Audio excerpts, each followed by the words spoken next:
भी अमल नहीं हुआ, वो बहुत एक तशवीशनाक बात है जिस पे हमें फौरी तौर पर अमल करना है, क्योंकि उससे बहुत ज़्यादा नुकसान का अंदेशा है। और आज ये भी फ़ैसला किया गया कि कैबिनेट मेंबर्स जो हैं वो 1 माह की तनख्वाह तो पहले ही दे चुके हैं, जो वो फंड है, लेकिन अप्रैल मई और जून की तनख्वाह नहीं लेंगे। क्योंकि जो इस वक्त हमें बताया गया, आज फाइनेंस वालों ने भी ब्रीफिंग दी कि बहुत ज़्यादा उस पर भी हमें कटौती है, ख़ास तौर पर 28% के करीब तो फेडरल गवर्नमेंट से हमें कम मिले हैं आज के दिन तक, और मज़ीद भी आगे उसमें इजाफ़ा होने का ख़दशा है। और इसी तरह हमारी अपनी भी 35% कम जो हैं वो रिकवरीज़ हुई हैं, और मज़ीद भी कम होने का इम्कान है, क्योंकि हम लोग टैक्स में और एसआरबी की तरफ से मुख्तलिफ कारोबार हजरात को उसमें हम लोग बहुत बड़ी दे रहे हैं, रिलीफ दे रहे हैं, छूट दे रहे हैं, और वो इन माह में, तो इसलिए ये इश्यूज़ हमें दरपेश हैं। एक और इशू था जो हमारी फूड की प्रोक्योरमेंट चल रही है, उसके लिए भी जो फूड एक्ट है 1958 का, उसके तहत क्रैक डाउन किया जाएगा ज़ख़ीरा अंदोज़ों के ख़िलाफ़ जो ज़ख़ीरा अंदोज़ी कर रहे हैं, या फिर बैनल सूबाई भी कुछ शिकायत सामने आई हैं कि बहुत बड़ा एक माफिया उसमें काम कर रहा है, तो उन सब से बहुत सख्ती से निपटा जाएगा। तो मैं ये वो इश्यूज़ थे जो आपके सामने पेश करने थे। और फिर लोड शेडिंग के इलेक्ट्रिक, हेस्को और सेप्को की तरफ से उस पर भी बहुत सीरियस कंसर्न थे कैबिनेट के, और सीएम साहब ने कहा चीफ सेक्रेटरी साहब को कि आप उन्हें लिखें कि इस दिनों में एक तो लॉकडाउन भी है, फिर रमज़ान शरीफ भी है, तो इस तरह नहीं होना चाहिए और लोड शेडिंग कहीं भी ना हो। तो ये कुछ चीज़ें थी जो आपसे शेयर करनी थी। मज़ीद जो ऑर्डिनेंस और जो लॉ में अमेंडमेंट आई हैं उसके लिए मुर्तज़ा साहब आपको ब्रीफ करेंगे। आ जाए।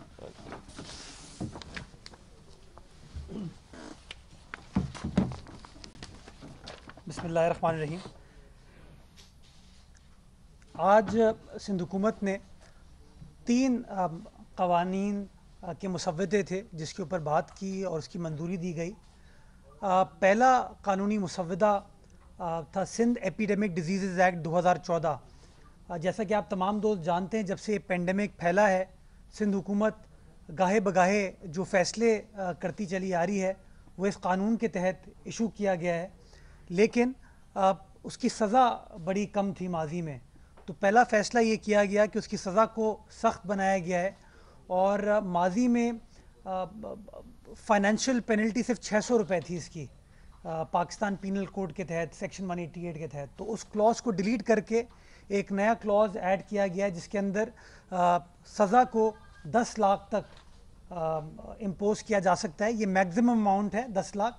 अगर सिवेरिटी ऐसी है, अगर कानून की खिलाफ वर्जी इतनी बड़ी है जिसके अंदर बड़ा जुर्माना होना चाहिए, तो 10 लाख तक जा सकता है। अगर नॉर्मल कोई ऑफेंस है तो जुर्माना जो है वो कम भी रह सकता है। ये इख्तियार डिप्टी कमिश्नर्स को, असिस्टेंट कमिश्नर्स को और बाकी जो हुकूमत जिन अफसरान को ये इख्तियार देना चाहती है उसको नोटिफाई करने का इख्तियार दिया गया है। तो आज इस ऑर्डिनेंस की मंजूरी दे दी गई और इंशाल्लाह आज शाम तक ये ऑर्डिनेंस गवर्नर सिंध को भिजवा दिया जाएगा, ताकि उनकी मंजूरी के बाद ये अगले 120 रोज़ के लिए सूबा सिंध के अंदर नाफिजुल अमल होगा। दूसरा एक बहुत ही बड़ा मुफस्सिल ऑर्डिनेंस हमने ड्राफ्ट किया था जिसका नाम है सिंध कोविड इमरजेंसी ऑर्डिनेंस 2020। इसके अंदर 5 मोटे मोटे बड़े नुकात थे जिनको एड्रेस किया गया है। ये वो नुकात हैं जिनके बारे में सिंध हुकूमत माजी में फ़ैसला करती आई है। 26 फरवरी के बाद वज़ीर आला सिंध ने और हमारे मुख्तलिफ महकमों ने ऐसे ऐलानात किए हैं, तो उनको एक ऑर्डिनेंस की शक्ल में मुरतब किया गया है। मैं वो जो इश्यूज़ हैं वो आपके सामने हाईलाइट कर देता हूँ। पहला इशू उसके अंदर किराए के जो घर हैं, दफातर हैं, दुकानें हैं, उसके हवाले से फ़ैसला किया गया है कि 50,000 से कम किराए वालों के साथ रेंट नहीं लिया जाएगा फ़िलहाल, और जिनका रेंट 50,000 से ऊपर है उनको 50% का वेवर दिया जाएगा। ये 50% का जो वेवर दिया जा रहा है ये ख़त्म नहीं कर रहे, इसको डेफर किया जा रहा है ताकि आइंदा आने वाले दिनों में जब हालात बेहतर होते हैं तो लोग अपने मालिक मकान को ये पैसे दे पाएंगे। मैं वाज़े करना चाहूँगा कि इस कानून का इतलाक़ उन लोगों के ऊपर नहीं होगा जहाँ पर मालिक मकान बेवा है, सीनियर सिटीज़न है या डिफरेंटली एबल्ड है। इन 3 कैटेगरीज को एग्जेम्प्ट किया गया है, यानी कि अगर मिल्कियत इन 3 लोगों में से किसी की है तो ये इतलाक़ इसके ऊपर नहीं होगा। अगर किसी और शख्स का है तो वो मैंने आपको बताया 50,000 से कम पे 50% डेफर कर दिया जाएगा, 100% डेफर कर दिया जाएगा, और 50,000 से जो ऊपर रेंट है उसको 50% डेफर किया जाएगा। दूसरा फैसला जो सिंध हुकूमत ने किया वो यूटिलिटी बिल्स के हवाले से किया है। पानी के हवाले से हम ऑलरेडी नासिर शाह साहब अहकाम जारी कर चुके हैं Karachi water and sewerage board को कि जो रेजिडेंशियल कंज्यूमर्स हैं उनसे बिल ना लिए जाएं, और अभी तक किसी भी रेजिडेंशियल कंज्यूमर से जब से ये कोरोना की इमरजेंसी आई है तब से पैसे नहीं लिए गए। ये फैसला किया गया है कि आइंदा भी ये पैसे उनसे रिकवर नहीं किए जाएंगे। और बिजली और गैस के बिलों के हवाले से भी ये ऑर्डिनेंस में इस प्रोविज़न को डाला गया है कि हेस्को सेप्को के इलेक्ट्रिक जो है वो पैसों को चार्ज नहीं करेगी। उसका एक स्लैब तय किया गया है, उस स्लैब के अंदर जो बिल्कुल ही लोएस्ट टीयर पे आते हैं, जो कम यूनिट्स यूज़ करते हैं, उनको मुकम्मल चार्ज नहीं किया जाएगा, और जूँ जूँ आप ऊपर जाते जाएंगे तो चार्ज कर पाएंगे।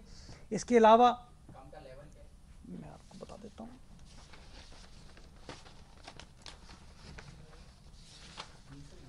जी 1 से लेके 260 यूनिट पर बिल नहीं लिया जाएगा, 261 से 350 यूनिट तक 25%, 351 से 450 यूनिट तक 50%, और 450 यूनिट से ऊपर जो है वो पूरा बिल देगा।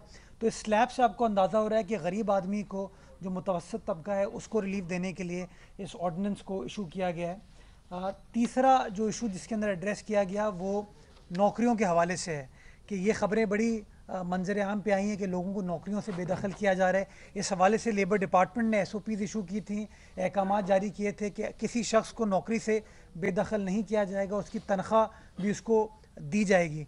तो आज फ़ैसला ये किया गया है कि ना सिर्फ लोगों को निकाला नहीं जाएगा, लेकिन हमें इस बात का तदारुक है कि जो एम्प्लॉयर है, जो तनख्वाह देता है, उसको भी माली मुश्किलात का सामना है।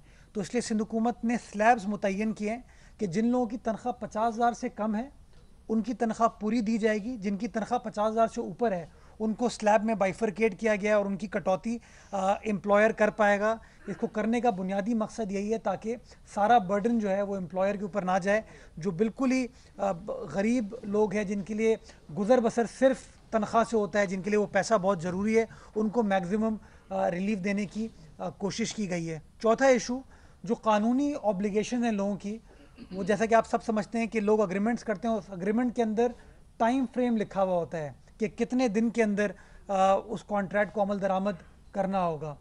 तो आजकल के मौजूदा हालात में उस चीज़ को फुलफ़िल करना मुश्किल है। तो ये भी फ़ैसला किया गया है कि जब तक कोरोना वायरस की ये इमरजेंसी और इमरजेंसी का टाइम पीरियड सिंध हुकूमत मुतय्यन करेगी, नोटिफाई करेगी, उस दौरान उस टाइम पीरियड का इतलाक़ नहीं होगा। जैसे ही इमरजेंसी को लिफ्ट कर दिया जाएगा, उस प्रिस्क्राइब पीरियड को लिफ्ट कर दिया जाएगा, उसके 30 रोज़ के अंदर अंदर लोगों को अपने वाजिबात भी क्लियर करने होंगे, अपने कॉन्ट्रैक्चुअल कमिटमेंट्स को पूरा करना होगा, और अगर किसी शख्स को अदालत में केस फाइल करना है तो वो भी इससे मुस्तफ़ीद इस्तिफ़ादा हासिल कर सकेगा।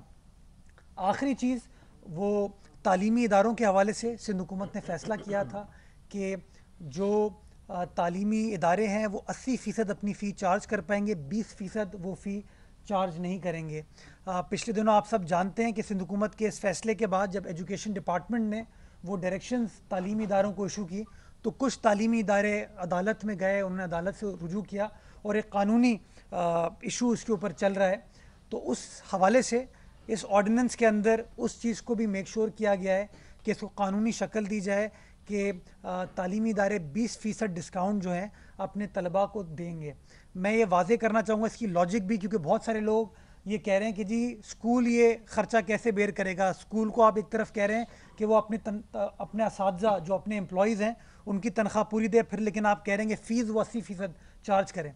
जैसा कि आप जानते हैं सूबा सिंध के अंदर 26 फरवरी से स्कूल बंद हैं, तालीमी मराकज़ बंद हैं। इस दौरान उनका बिजली, पानी, गैस का कोई ख़र्चा नहीं हो रहा। ये जो सारे आपके एक्सपेंडिचर्स होते हैं उसके अंदर कमी नेचुरली हुई है।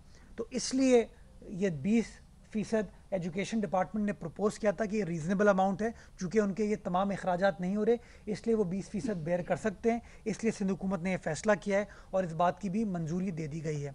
आखिरी चीज़ जो इस ऑर्डिनेंस के अंदर जो बहुत ही अहम है मैं समझता हूँ, वो होर्डिंग के हवाले से और प्राइसेस के हवाले से, कि जैसा कि आप सब जानते हैं कि जब से ये इमरजेंसी आई है तो कुछ ऐसे लोग हैं जिन्होंने इस इमरजेंसी में फ़ायदा उठाने की कोशिश की है, पैसे बनाने की कोशिश की है। वो जो ज़रूरी अशिया हैं उनको वो होर्ड कर रहे हैं, छुपा रहे हैं और कीमतों में इजाफा कर रहे हैं। तो इस सिलसिले के हवाले से भी सिंध हुकूमत ने फैसला किया कि इस ऑर्डिनेंस के अंदर होर्डिंग और प्राइस फिक्सेशन के हवाले से भी चीज़ों को डाल दिया गया है, ताकि जो शख्स अब होर्डिंग करेगा, प्राइसेस को बेजा एतबार से बढ़ाएगा, उसके खिलाफ भी कार्रवाई की जाएगी। और जैसे कि मैंने गुजारिश की कि इसकी सज़ा 10 लाख रुपए तक जाती है, तो जो शख्स इस कानून की खिलाफ वर्जी करेगा उसके ऊपर 10 लाख रुपए तक का जुर्माना भी दिया जा सकेगा। ये ऑर्डिनेंस इंशाल्लाह आज काबीना की मंजूरी के बाद गवर्नर साहब को भिजवा दिया जाएगा आइन के आर्टिकल 128 के तहत। और गवर्नर साहब से हम उम्मीद करेंगे कि सिंध के अवाम के बेहतर मफाद में, वसीतर मफाद में फौरी तौर पर इस ऑर्डिनेंस के ऊपर वो दस्तखत कर देंगे। और एक बार जब उनका दस्तखत हो जाता है तो ये नाफिजुल अमल हो जाएगा 120 रोज़ के लिए। हमने अपने तालीमी इदारों के हवाले से जो रूल्स हैं 2005 के, उसमें भी एक तरमीम की है। और तरमीम अगेन स्कूल की फ़ीस के हवाले से है, वो भी काबीना ने अप्रूव कर दिया और उसका भी नोटिफिकेशन अब से कुछ देर में इंशाल्लाह इशू कर दिया जाएगा। ये नोटिफिकेशन भी फ़ीस के हवाले से है कि 80% वो फ़ीस चार्ज कर सकते हैं, 20% उनको डिस्काउंट देना पड़ेगा। मैं यहाँ पर चूँकि एक कानूनी मसला राइज़ हुआ है, मैं ये वाज़े करना चाहूँगा कि सिंध के अंदर तकरीबन 80 से 85% स्कूलों ने सिंध हुकूमत के एजुकेशन डिपार्टमेंट के इस फैसले की तामील की है।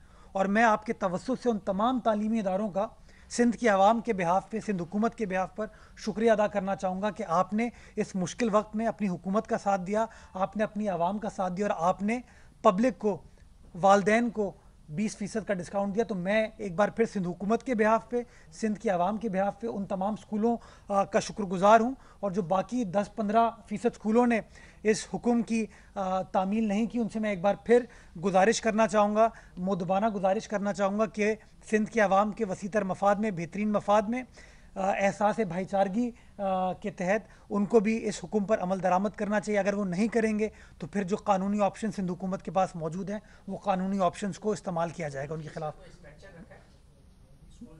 नहीं, तमाम स्कूलों के अंदर 80% फ़ीस चार्ज कर सकते हैं, 20% उनको डिस्काउंट दिया जाएगा। अब सवाल जवाब अगर हैं तो नासिर शाह साहब और मैं मौजूद हैं। एक ही बात। किराए से पहले कहा कि वो नहीं लिया जाएगा, तो दुकान का या घर का या दोनों किराए, और इसको किस तरह पाबंद करवाएं किराया ना लिया जाए। नंबर 1, तो तालीमी इदारों में सिर्फ स्कूल ही क्यों, यूनिवर्सिटियाँ प्रायोरिटी करेंगे? देखिए, अभी जो अदालती मामला चल रहा है वो स्कूलों के हवाले से चल रहा है, चूँकि एजुकेशन डिपार्टमेंट का नोटिफिकेशन था जिसको उन्होंने चैलेंज किया। आपकी जो ये राय है, आपका मशवरा है, सराखों पे इसको भी सिंध काबीना में रेस किया जा सकता है और इस मामले को भी एड्रेस किया जा सकता है। बट स्कूलों के हवाले से ये फैसला किया जा चुका है। जहाँ तक घर हैं, दुकान है, दफातर हैं, मैंने आपको बता दिया कि रेंट के हवाले से ये डेफ़र किया जा रहा है। ये इस रेंट को माफ़ नहीं किया जा रहा, इसको डेफ़र किया जा रहा है। आइंदा आने वाले वक्तों में जब हालात बेहतर होंगे तो मालिक मकान ये पैसे ले सकते हैं। और मैं आपको ये वाज़े करना चाहूँगा कि जब से वज़ीर आला सिंध ने ये ऐलान किया था, बहुत सारे ऐसे मालिक मकान हैं जिन्होंने इस फैसले को इम्प्लीमेंट किया है, इसको फॉलो किया है। हम शुक्रगुजार हैं उनके कि उन्होंने सिंध हुकूमत के इस फैसले को इम्प्लीमेंट करने में अपना किरदार अदा किया। एक चीज़ मैं मिस कर गया था कि ऐसे किराएदार जो कि समझते हैं कि वो किराया दे सकते हैं, या ऐसे एम्प्लॉयर जो समझते हैं वो अपनी कंप्लीट तनख्वाह दे सकते हैं, तो इस कानून का इतलाक़ उन लोगों के ऊपर नहीं होगा।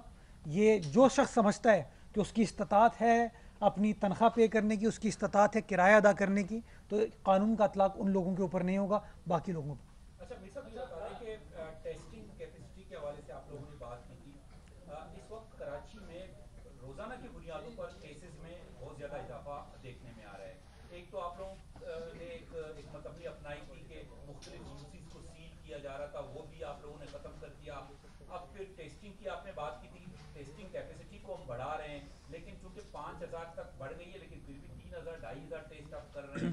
तो ये मतलब इसकी वजह से केसेस रोज बरोज जो है ना बढ़ते जा रहे हैं।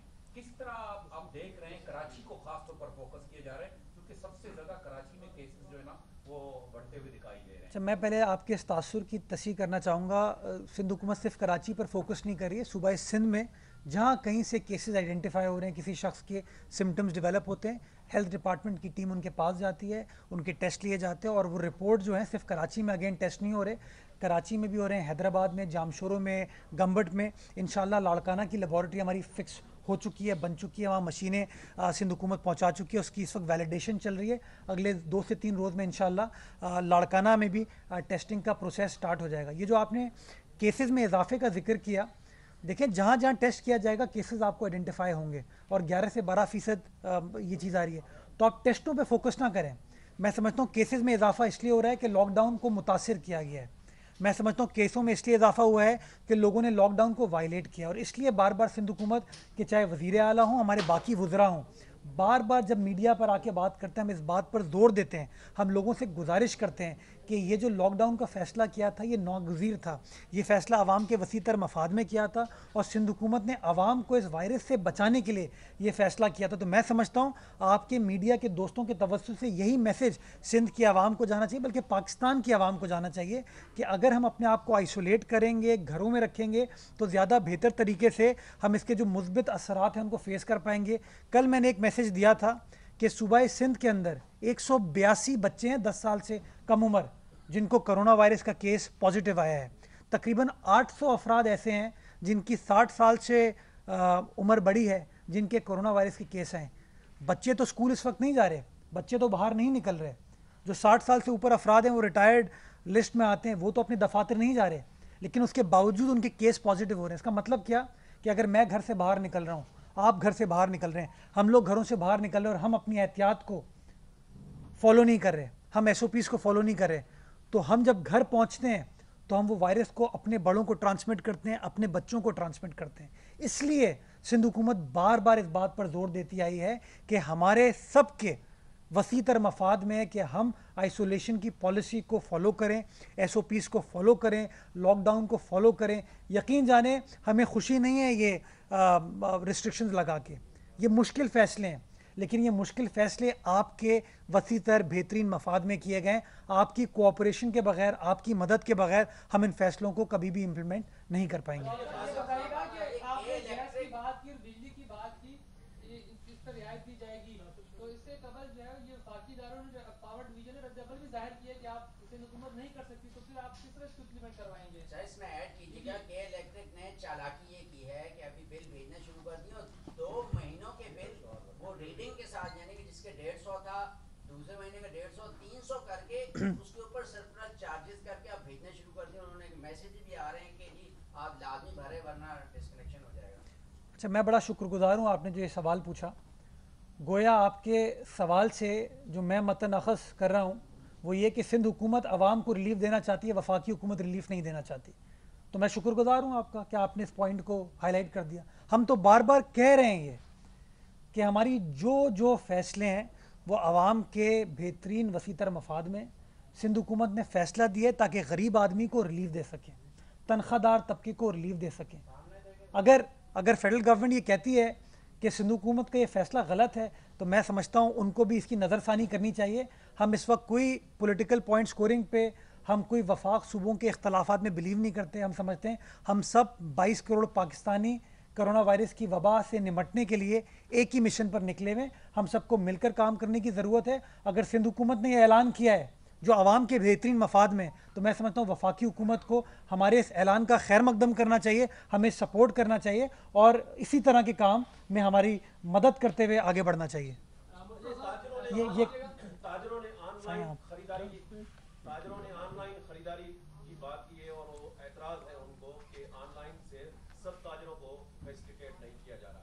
एक सवाल तो ये है। दूसरा, आपने ऑर्डिनेंस में गैस और बिजली की बिलिंग की बात की है, जबकि वफाकी हुकूमत क्या उससे कोऑर्डिनेशन आपकी हुई है, किस तरह उसका स्टेटस क्या है लीगल? आपके जो दूसरे सवाल का जवाब मैं पहले ही दे चुका हूं। तो अगर आप सिंध की आवाम को ये बताना चाहते हैं कि सूबा सिंध का जो हुकूमत का फैसला है जो कि सिंध की आवाम के बेहतरीन मफाद में, उसे वफाकी हुकूमत अग्री नहीं करती, तो let the federal government say that. हम समझते हैं कि इस डिफ़िकल्ट वक्त पे हर हुकूमत को काम करने की ज़रूरत है ताकि आवाम को आप बेनिफिट दे सकें। और मैं तो आज ये आपके तवज्जो से ऐलान करना चाहूँगा, ये रिलीफ पाकिस्तान भर में देनी चाहिए ताकि जो गरीब तबका है, तनख्वाहदार तबका है, उसको आप मुश्किल वक्त में सपोर्ट कर सकें। जहाँ तक आपने दुकानों के हवाले से बात की, मैं ज़िम्मेदारी के साथ कहना चाहता हूँ कि जो दुकानों के हवाले से सिंध हुकूमत ने फ़ैसला किया है वो तमाम ताजिर बिरादरी को कंसल्ट करने के बाद किया, उनकी रजामंदी के बाद किया। उन्होंने वज़ीर आला सिंध से एक नहीं दो मुलाकातें की, हमारे वज़रा से एक नहीं कई मुलाकातें की। कुछ मुलाकातों में मैं भी था, नासिर शाह साहब भी थे, और उन्होंने ख़ुद सिंध हुकूमत के फ़ैसलों को अप्रीशिएट किया था कि हम कोरोना वायरस की वबा से निमटने के लिए जिस तरह इक़दाम उठा रहे हैं वो उनके अपने वसी मफाद में है। उन्होंने सिर्फ गुजारिश ये की थी कि कोई वे आउट देने की ज़रूरत है ताकि वो अपनी दुकान खोल सकें और किसी तरीके से कारोबार कर सके। ये तजवीज़ उन्हीं की तरफ से आई थी कि ऑनलाइन या फ़ोन पर उनको कारोबार करने की इजाज़त दी जाए। सिंध हुकूमत ने इस डिमांड से एक्सेप्ट किया, इस डिमांड से इत्तफाक किया। उसके बाद हमने उनकी मशावरत के बाद ये SOPs इशू किया और मैं समझता हूँ आज से SOPs का इतलाक हो गया है।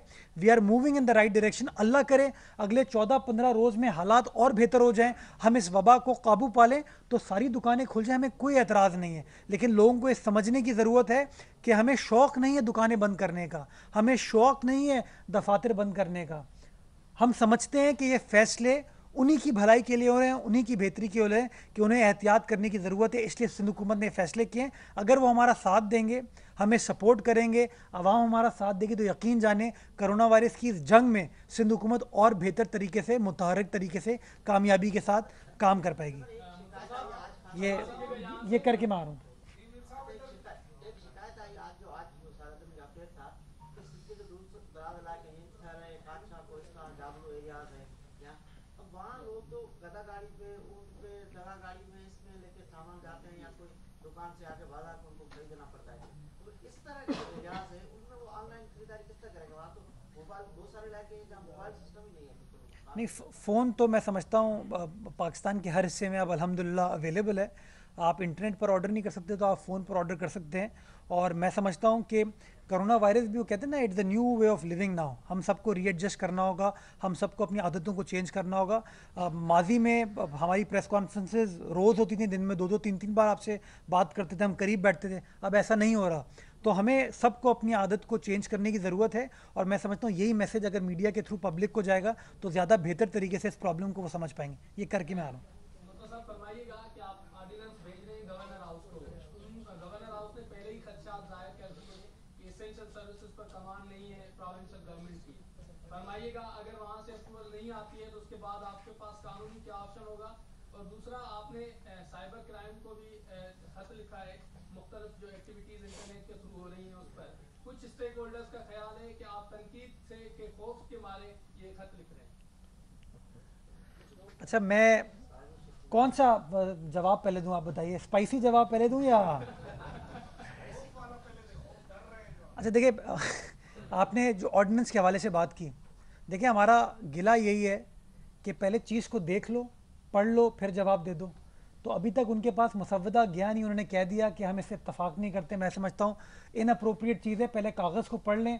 सिंध हुकूमत समझती है कि आवाम के बेहतरीन मफाद में, इसलिए ये फ़ैसला हमारी काबीना ने किया है। सिंध के गवर्नर भी हमारे अपने गवर्नर हैं, तो मैं समझता हूँ उनको भी सिंध की आवाम की तकालीफ का उतना ही एहसास होगा। और हम पुरुमीद है इंशाअल्लाह जब ऑर्डिनेंस का मुसव्वदा उनके पास जाएगा तो सिंध की आवाम के बेहतरीन मफाद में उस मुसव्वदे से वो इत्तफाक करेंगे और वफाक को भी कन्विंस करेंगे कि उन्हें इत्तफाक करना चाहिए।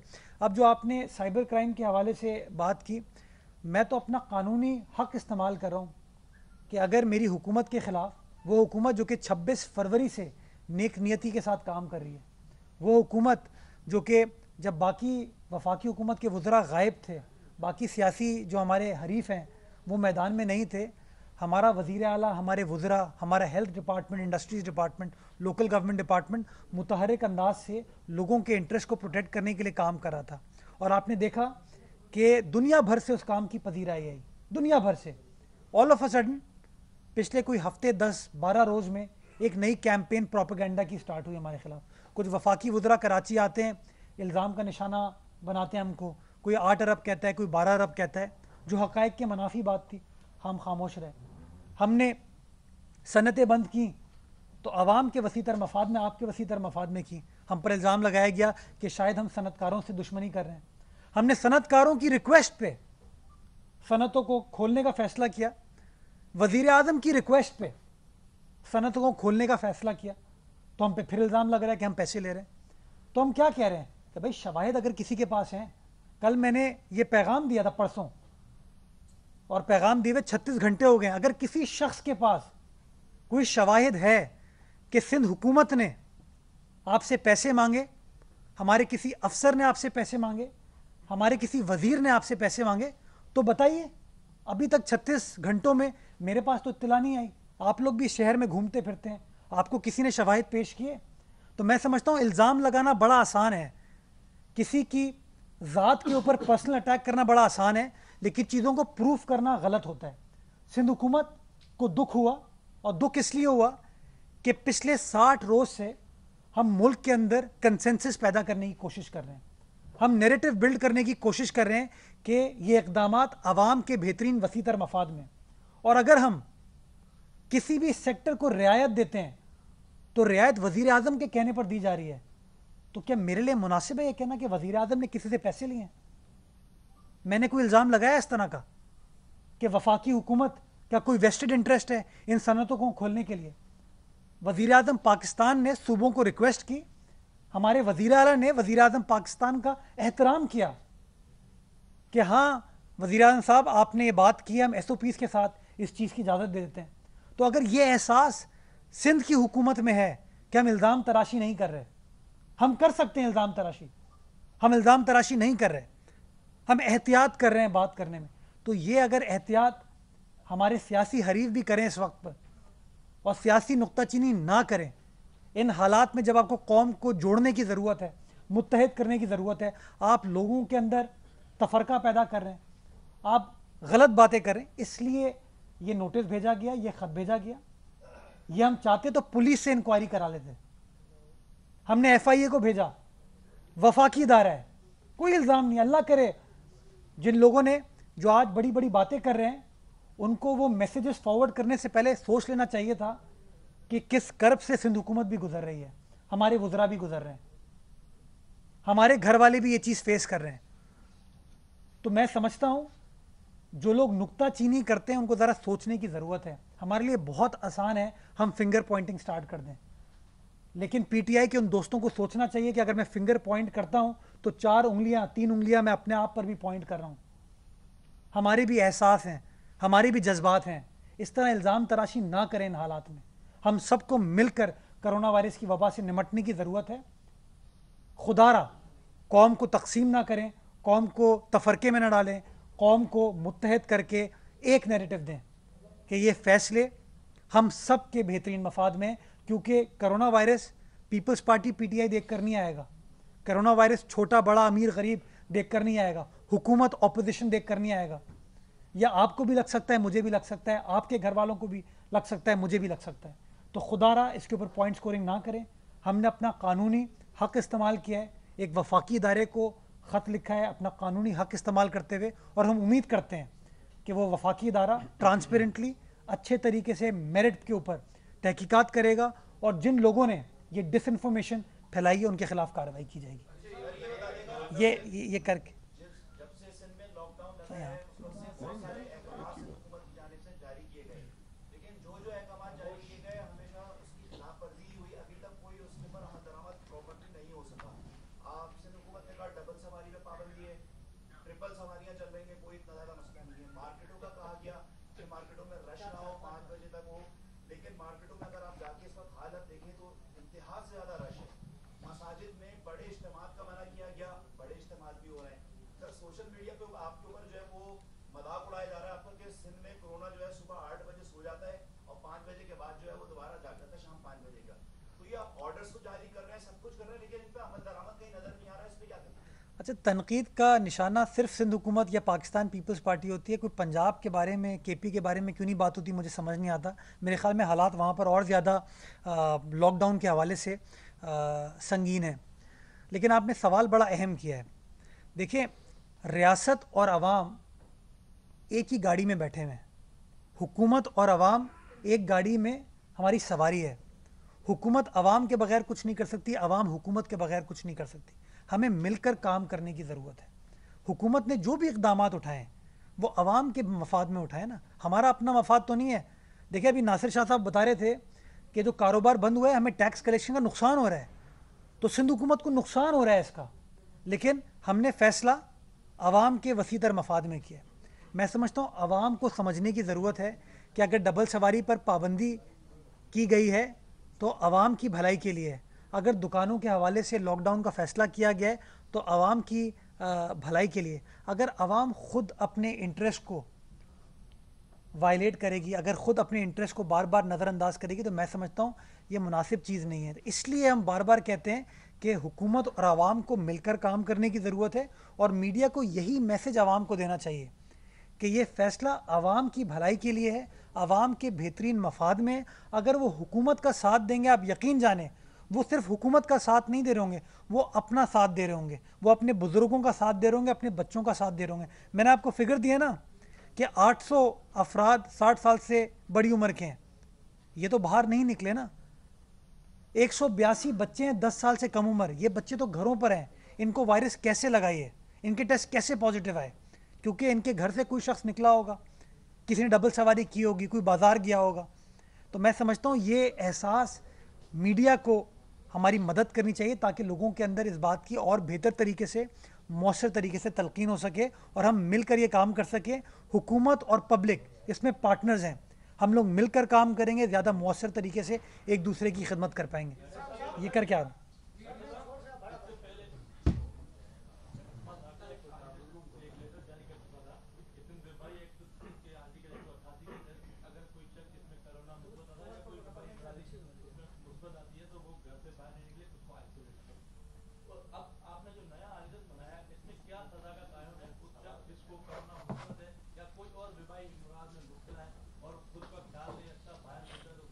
देखिए, ये इस ऑर्डिनेंस के अंदर कोई बात नहीं की गई है। ऑर्डिनेंस के हवाले से जो फैसले या कोरोना वायरस के पेशेंट्स के हवाले से जो 2014 का हमारा एपिडेमिक डिजीज़ एक्ट है, उसके तहत मुख्तलिफ ऑर्डर जो हैं होम डिपार्टमेंट इशू कर रहा है, तो उसका अतलाक उस तरीके से किया जाएगा। ये जो ऑर्डिनेंस आज अप्रूवल दी गई है, ये रिलीफ ओरिएंटेड है कि किस तरीके से आप जो लोग इस वक्त मुतासिर हैं इस तमाम इन फैसलों से, उनको किस तरीके से आप रिलीफ दे सकते हैं। जी,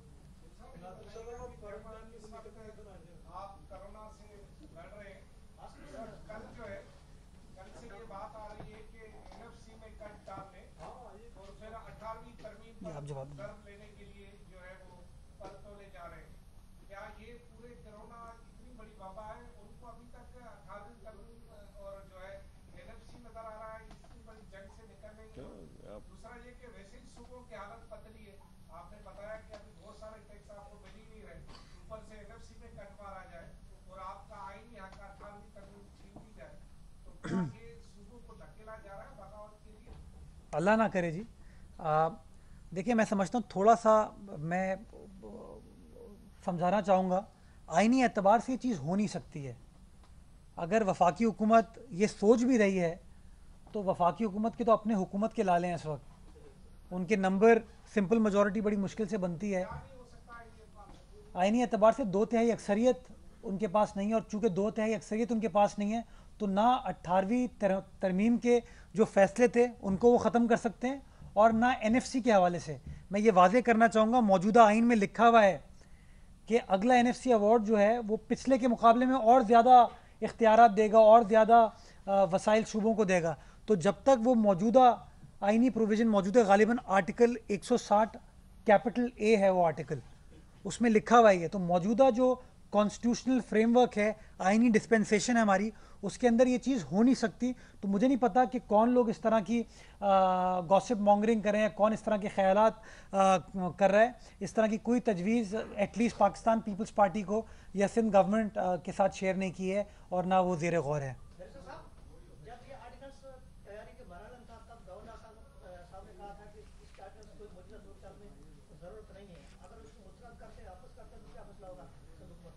अच्छा, ऑर्डिनेंस आइन इतनी खूबसूरत चीज़ है कि उसके अंदर हर सवाल का जवाब है। अगर हम आइन को फॉलो करना शुरू कर दें तो मैं समझता हूँ कोई कन्फ्यूजन नहीं होगी।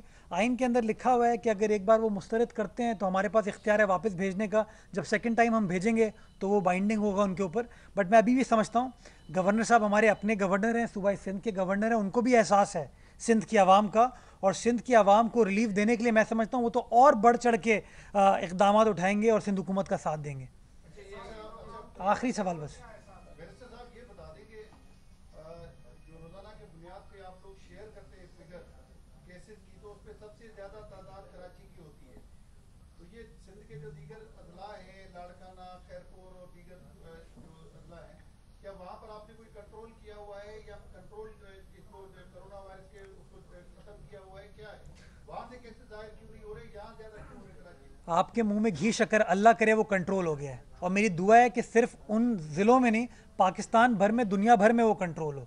लेकिन ये जो आप कहते हैं कि वहाँ से फिगर नहीं आ रहे, सखर हो, शहीद बेनज़ीराबाद हो, लाड़काना हो, कश्मीर हो, हैदराबाद हो, टंडो मोहम्मद खान जैसा छोटा ज़िला हो, वहाँ तक से फिगर्स आ रहे हैं। जहाँ जहाँ से केस आइडेंटिफाई होता है, सिम्टम्स डेवलप होते हैं, उनका टेस्ट किया जाता है, और टेस्ट करने के बाद जो रिपोर्ट होती है वो हेल्थ डिपार्टमेंट या वज़ीर आला सिंध या नासिर शाह साहब मैं गाहे बगाहे पब्लिक के साथ शेयर करते हैं। कराची से ज़्यादा नंबर्स इसलिए आ रहे हैं कि कराची में टेस्टिंग बहुत ज़्यादा हो रही है, कराची के अंदर लोगों के सिम्टम्स ज़्यादा डेवलप हुए हैं, तो इसलिए। लेकिन ये तासुर कि सिर्फ कराची में ये चीज़ हो रही है, ये तासुर गलत है। सिंध भर में जहाँ जहाँ से केसेस आइडेंटिफाई किए जाते हैं वहाँ पे टेस्ट किए जाते हैं, और जो टेस्ट की रिपोर्ट होती है वो पब्लिक के साथ शेयर कर ली जाती है। ये बता दें कि मौजूदा हालात के पेश नज़र बिलावल भुट्टो जरदारी की तरफ से हिदायत की गई थी कि मुखालफत में जो है ना वो सियासी बयानबाजी से गुरेज किया जाए, और ये तसलसल हमने देखा। लेकिन क्या हो गया कि खुद चेयरमैन बिलावल भुट्टो जरदारी ने नशरियाती इदारे BBC से बात करते हुए कड़ी तनकीद की वफाकी हुकूमत की, खासतौर पर 18वीं तरमीम और सूबों के हवाले से जो उनकी पॉलिसी है उस पर कड़ी तनकीद की है। 18वीं दोबारा उस नेट पर देखिए 18वीं तरमीम इस वक्त कौम का मसला नहीं है, इस वक्त कौम का मसला कोरोना है।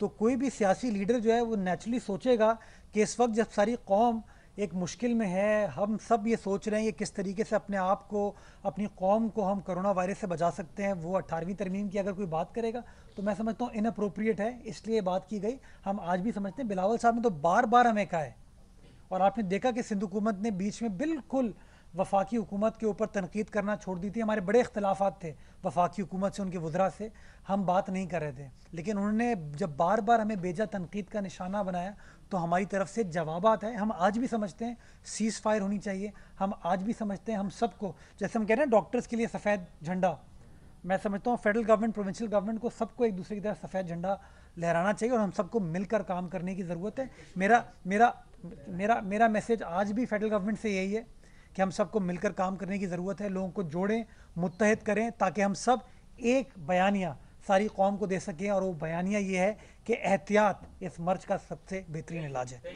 ये एक आखिरी सवाल करें, ये सफ़ेद कागज़ है मेरे पास। सर मेरा कोई सवाल नहीं है, मेरी एक तजवीज़ है सिंध गवर्नमेंट को कि पाकिस्तान पीपल्स पार्टी का मंशूर है कि इस्लाम हमारा दीन है, सोशलिज्म हमारी मैशत है, जमहूरियत हमारी सियासत है, और ताकत का सरचश्मा अवाम है। तो मेरी रिक्वेस्ट है सिंध गवर्नमेंट से कि कोरोना अल्लाह ताला की तरफ से एक वबा है, तो हमें बीइंग अ मुस्लिम देखना पड़ेगा, सोचना पड़ेगा कि ठीक है एहतियात ज़रूरी है, लेकिन सिंध गवर्नमेंट की वजह से या इनके अहकामात की वजह से या DC की, AC की, इनकी गफलत की वजह से कोई गरीब, कोई भी एक इंसान भी भूखा नहीं मरे। इंशाअल्लाह, आपसे रिक्वेस्ट है, इंशाअल्लाह, इंशाअल्लाह, इंशाअल्लाह।